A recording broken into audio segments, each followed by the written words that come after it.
तुम्हाला सुद्धा आपण नेहमी जे वरण बनवतो त्यापेक्षा वेगळ्या पद्धतीचं आणि वेगळ्या चवीचं काहीतरी खायचं असेल तर एकदा ही रेसिपी नक्की ट्राय करा।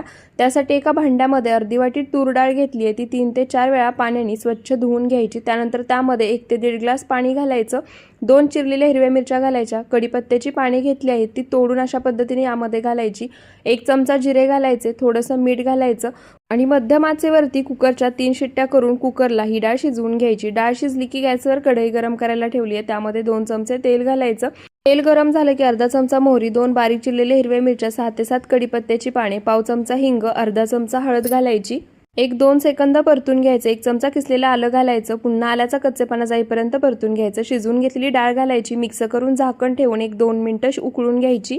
1 चमचा ओल्या नारळाचा चव, 1 चमचा किसलेला गूळ, चवीनुसार मीठ घालायचं, मिक्स करून पुन्हा ही डाळ 6 ते 7 मिनिटं शिजवून घ्यायची आणि इथे एकदम मस्त चवीला वेगळं जिऱ्याचं वरण तयार आहे। नक्की